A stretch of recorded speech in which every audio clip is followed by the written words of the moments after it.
Welcome to ease on volunteer. तो आज का टॉपिक जो है हमारा वो है मेटल्स एंड नॉन मेटल्स। तो सबसे पहले हम आपको मेटल्स के बारे में बताएंगे कि मेटल्स क्या होते हैं। जो मेटल्स हैं वो एक ऐसा सब्सटेंस है जो बहुत ही हार्ड होता है और लस्ट्रस होता है, और उसकी एक खास क्षमता होती है कि उसमें हीट और इलेक्ट्रिसिटी को पास ऑन कर देता है वो। तो मेटल्स को समझने के लिए हम इनकी फ़िज़िकल प्रॉपर्टीज़ को हम सबसे पहले पढ़ेंगे। वैसे तो इसकी बहुत सारी फ़िज़िकल प्रॉपर्टीज़ हैं, बट हम जो इनके मेजर फ़िज़िकल प्रॉपर्टीज़ हैं हम उन पे फोकस करेंगे। सबसे मेजर इंपॉर्टेंट फ़िज़िकल प्रॉपर्टी जो है हमारे मेटल्स की वो है कि वो एक गुड कंडक्टर ऑफ हीट होते हैं। मतलब कि फॉर एग्जांपल इस चीज़ को समझने के लिए हम क्या कहेंगे, जैसे हम डेली रूटीन में हमारा मेटल सबसे नज़दीक हम कौन सा देखते हैं, हमारे किचन में जो हमारे यूटेंसिल्स होते हैं, यानी कि हमारे बर्तन किचन के। तो हमारे किचन में जितने भी बर्तन हैं वो सारे मेटल्स के बने होते हैं। तो हम जब कुक करते हैं फूड, हम जब भी खाना बना देते हैं अपना, तो वो फूड जब हम कुक करते हैं उस टाइम हम क्या करते हैं, उस बर्तन में रख के हम उसको कुक टॉप पे रखते हैं एंड देन हम उसको बर्नर ऑन करते हैं। तो वो बर्नर की जो हीट होती है, वो फ्लेम जो होती है, उस फ्लेम से वो मेटालिक जो हमारा पॉट होता है या जो भी हमारा कुकर होता है, पतीला होता है, वो गर्म होता है, और उस हीट की जो वो जो हीट पास ऑन होती है उसके थ्रू, उस हीट की वजह से हमारा फूड जो है वो कुक हो जाता है। तो ये हो गया हमारा यूटेंसिल्स की। अब अगर मैं एक और एग्जांपल देखेंगे जो डेली रूटीन में हमारे अपने घर में ही अवेलेबल होता है, that is iron. Iron means इस्त्री, जो हम कपड़ों को आयरनिंग करते हैं। तो हम जो आयरन यूज़ करते हैं तो इसमें भी सेम क्या होता है, इसमें एक फिलामेंट होता है जिसको हम कॉइल बोलते हैं, एक एलिमेंट। उसकी वजह से क्या होता है, वो हीट अप हो जाती है, और उस हीट अप की वजह से उसका जो बेस है वो गर्म हो जाता है, वो हीट अप हो जाता है, एंड उस हीट की वजह से हम हमारा जो क्लॉथ है, हमारे जो कपड़े हैं, हम उनको आयरन करते हैं। अच्छा, एक और इम्पॉर्टेंट चीज़ जो हम, एक और बेस्ट एग्जांपल जो हमारे घर में जो हीटर्स होते हैं, चाहे रूम हीटर्स हैं या हमारे जो किचन में हीटर्स होते हैं जिनकी वजह से हम हमारा खाना बनाते हैं, अगेन उसकी भी एक कॉइलिंग होती है। उसमें जो कॉइल होता है वो फिलामेंट जो होता है उसका, उसमें जब इलेक्ट्रिसिटी आ जाती है तो उसकी वजह से हीट प्रोड्यूस हो जाता है उसमें, और वो जो इलेक्ट्रिसिटी, वो जो हीट प्रोड्यूस होता है उसकी वजह से अगेन, अगर हम किचन के हीटर की बात करें जिस पे हम खाना बनाते हैं, तो हम अपना कुक कर सकते हैं, अपना फूड कुक कर सकते हैं। या फिर विंटर्स में जैसे हमने हाथ वगैरह सेंकने होते हैं, ठंड लग रही होती है, तो हम अपने रूम को थोड़ा वार्म अप करने के लिए हम जो रूम हीटर्स यूज़ करते हैं, वो भी हमें एक बहुत बेस्ट एग्जांपल है हमारे मेटल को समझने के लिए कि वो कैसा एक गुड कंडक्टर ऑफ हीट है। अच्छा, सेकंड जो इम्पोर्टेंट फिजिकल प्रॉपर्टी वो है कि हमारा जो ये मेटल है, जो भी कोई एक अच्छा मेटल जिसको हम कहेंगे इट्स अ गुड मेटल, तो वो गुड मेटल जो है वो ईजिली शेप्ड होता है इन वायर्स। मतलब हम उनको छोटी छोटी वायर्स में, जैसे अगर हम बात करें हमारे जो पावर ग्रिड्स होते हैं जो हमारी इलेक्ट्रिसिटी सप्लाई करते हैं, तो वहाँ कितनी बड़ी बड़ी और मोटी मोटी वायर्स होती है। देन हमारी हाइटेशंस की बात करें तो हाइटेशंस जो है हमारी, वहाँ पे भी जो वायर्स है काफ़ी मोटी होती है। फिर वो वायर्स हमारे घर तक सप्लाई आती है, तो हमारे जो घर की खुद की सप्लाई जो होती है, ये इलेक्ट्रिसिटी की सप्लाई, वो वायर हाइटेशन से थोड़ी पतली होती है। देन अगेन हमारी और जो वायर्स होती है जो फिर हमारे घर में फिटिंग हो जाती है, हर रूम टू रूम हो जाती है, सभी जगहों पे फिटिंग होती है, वो वायर्स पे फर्दर हमारी उस जो मेन सप्लाई जो होती है उससे और पतली हो जाती है। और मतलब इसका मतलब हम क्या समझा रहे हैं हमको, बेसिकली हम ये समझा रहे हैं कि आप मेटल जो है, हम उसकी जो कितना हम इजीली उसको शेप करते हैं। हमें पावर ग्रिड में मोटी चाहिए तो हमने उसको वैसा रख दिया, हमें सप्लाई जब सप्लाई करनी है हमने घरों में, तो उनकी वायर्स अकॉर्डिंग टू हमारी रिक्वायरमेंट हमने उन वायर्स की थिकनेस उनकी हमने चेंज कर दी। तो अगर हम आपकी सबसे ज़्यादा हम बात करते हैं हमारी जो लड़ियाँ लगाते हैं दिवाली में, कितनी अच्छी एग्जांपल है ये। दिवाली पे जो हम लड़ियाँ लगाते हैं, कभी आप उस वायर को, जो हमारी लड़ियाँ होती हैं ना, उसमें उसकी वायर चेक करना, वो जो वायर होती है वो बहुत ही पतली होती है, बिल्कुल पतली, मीन्स जैसे हमारे जो बाल होते हैं उतनी पतली होती है वो वायर, उसके अंदर जो हमारी मेटल की जो वायर होती है। यानी कि इस पॉइंट से हमने क्या समझा कि जो हमारा एक अच्छा मेटल होता है उसको हम ईजिली शेप कर सकते हैं किसी भी थिकनेस की वायर में। यानी कि ये क्या प्रॉपर्टी होगी, डक्टिलिटी। दैट मीन्स कि हमने जो हमारा मेटल है उसको हम कितना भी पतला और कितना भी मोटा, अपने अकॉर्डिंग टू अपनी रिक्वायरमेंट के अकॉर्डिंग हम उसको वायर में उसकी शेप चेंज कर सकते हैं। तो अब हमारा जो तीसरा फिजिकल प्रॉपर्टी है वो है इसका कि हम जो इसको ईजिली फ्लैट शीट्स में, थिन से थिन एंड थिक से थिक, चाहे मोटी चाहे पतली, कितनी भी फ्लैट शीट्स हम बना सकते हैं। जैसे अगर हमारे व्हीकल्स बनाने, हमने कहा हमारे जो मेटल्स हैं, हम डेली रूटीन में हम देखेंगे तो सबसे ज़्यादा हम कहाँ देखते हैं, व्हीकल्स में। हमारे जितने व्हीकल्स हैं, हमारी ट्रेन की बोगी जो है वो किसकी बनी होती है, उसकी बॉडी जो बनी होती है वो हमारी मेटल्स की ही बनी होती है। तो उसके लिए हमें बड़े बड़े फ्लैट शीट्स चाहिए, जो थिक शीट्स होती हैं, जो नॉर्मल हमारे ऑटोमोबाइल्स होते हैं, सिंपल हमारे कार्स हैं, हमारी बाइक्स हैं, ये सब हमारी जो है वो किसकी बनी होती है, मेटल्स की। जो मेटल्स को हम फ्लैट शीट्स में बनाते हैं। अच्छा, हमें इनको जितना मर्जी, हमें डिपेंड करता है, चाहे हम अपने बेबीज़ के टॉयज़ बनाते हैं तो वो बिल्कुल थिन फ्लैट शीट्स के बने होते हैं। यानी कि ये वाली चीज़ जो है कि मेटल की ऐसी टेंडेंसी है कि हम उसको बहुत ही थिन या फिर thick according to our requirement हम उसको कैसे उन फ्लैट शीट्स में चेंज कर सकते हैं, उसको कहते हैं मैलेबिलिटी। यानी कि हमारी तीसरी प्रॉपर्टी ऑफ हमारा मेटल। अब हमारा जो आ गया हमारा एक और इम्पॉर्टेंट फिजिकल प्रॉपर्टी मेटल की, वो है कि उसकी साउंड प्रोडक्शन।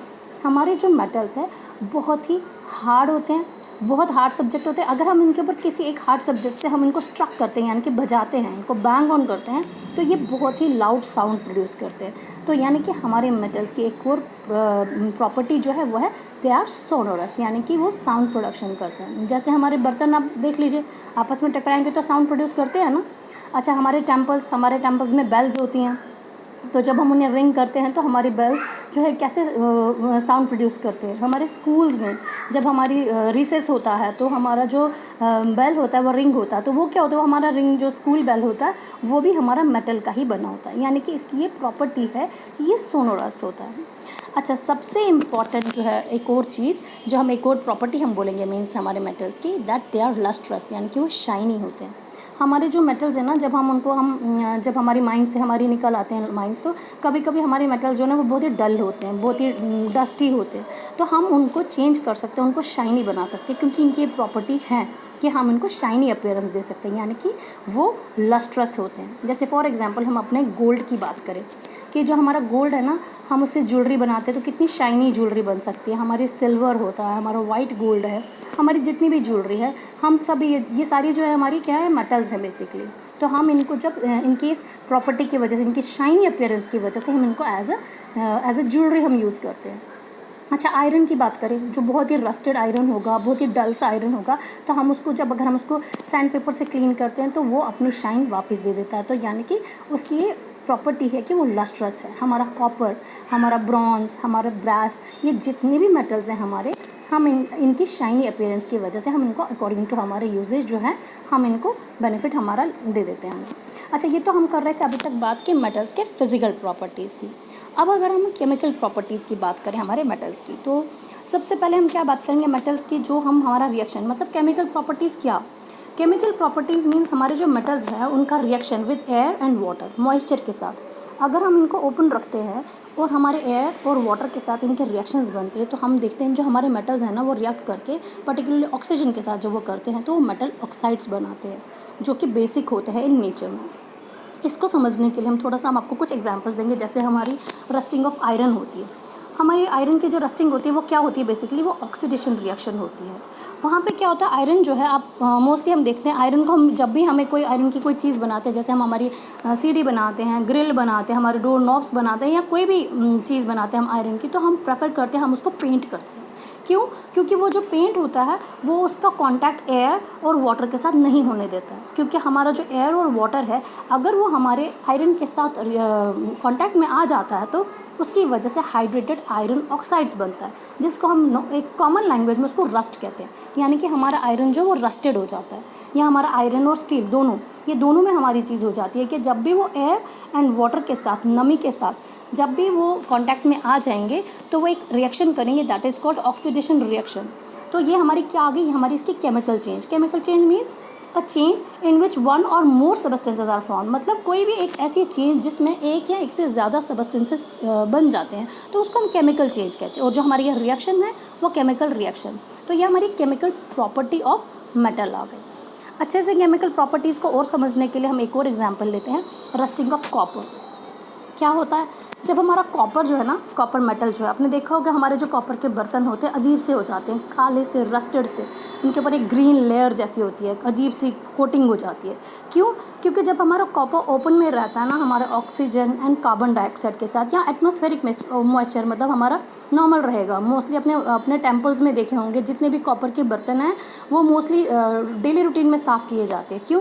क्योंकि जैसे ही वो एटमॉस्फेरिक मॉइस्चर में रहते हैं तो उनके ऊपर धीरे धीरे अगर हम उनको क्लीन ना करें तो उनके ऊपर एक ग्रीन कलर्ड कोटिंग आ जाती है, और उसको क्या कहते हैं, कॉपर हाइड्रोक्साइड या कॉपर कार्बोनेट, क्योंकि ये एक लेयर बन जाती है, एक रिएक्शन हो जाती है अगेन ये केमिकल रिएक्शन है, अगेन ये हमारी केमिकल प्रॉपर्टी हो गई मेटल की कि उसमें अगर हमारी जो ऑक्सीजन है या कार्बन डाइऑक्साइड है उसके साथ वो रिएक्शन प्रोड्यूस करेगा और हमारे को एक केमिकल प्रॉपर्टी पता चलती है मेटल्स की। एक और एग्जांपल हम देंगे केमिकल प्रॉपर्टी को समझने के लिए, that is rusting of aluminium, जिसको हम कहते हैं करोजन ऑफ एल्युमिनियम।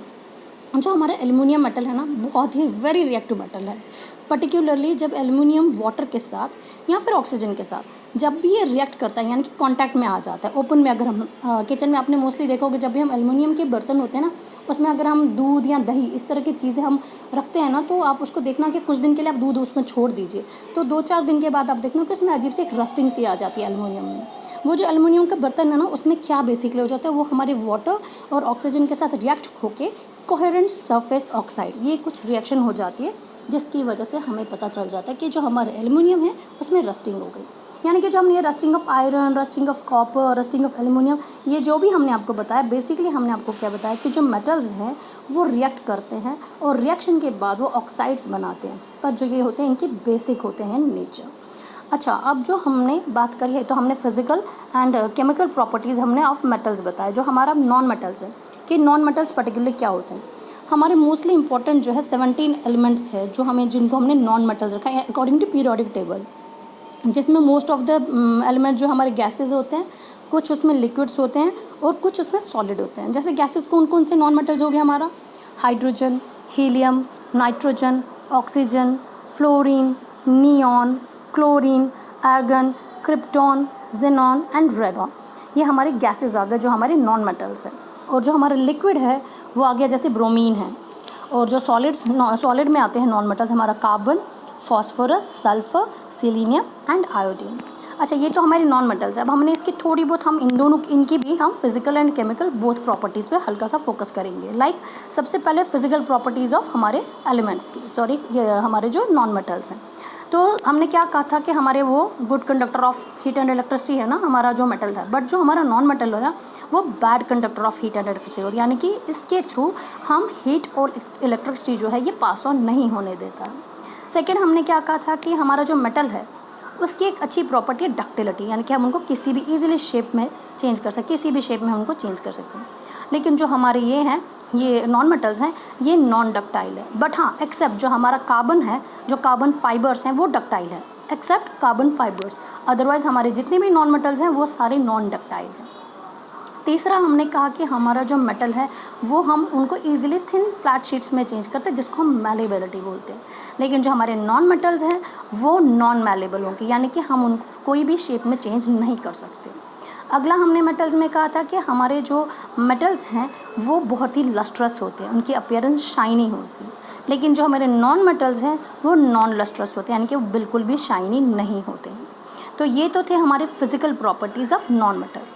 अब अगर हम केमिकल प्रॉपर्टीज़ की बात करें तो केमिकल प्रॉपर्टीज़ के अकॉर्डिंग हमारे जो नॉन मेटल्स हैं वो रिएक्ट तो करते हैं ऑक्सीजन के साथ और बनाते क्या है, नॉन मेटालिक ऑक्साइड, और या फिर वो कभी न्यूट्रल भी रहते, पर उनका जो नेचर है वो एसिडिक होता है। जबकि हमने क्या कहा था, मेटल्स में हमारा जो उनके रिएक्शन है, जो केमिकल प्रॉपर्टी है हमारे मेटल्स की, वो बेसिक इन नेचर से, हमने कहा कि मेटल्स अगर रिएक्ट करेंगे तो मेटल ऑक्साइड बनेंगे, तो बेसिक इन नेचर होता है। बट जो हमारे नॉन मेटल्स है वो हमारा नॉन मेटालिक ऑक्साइड होता है। तो ये हमारा हमने आपको particularly physical and chemical properties of metals and non metals बताया। Thank you.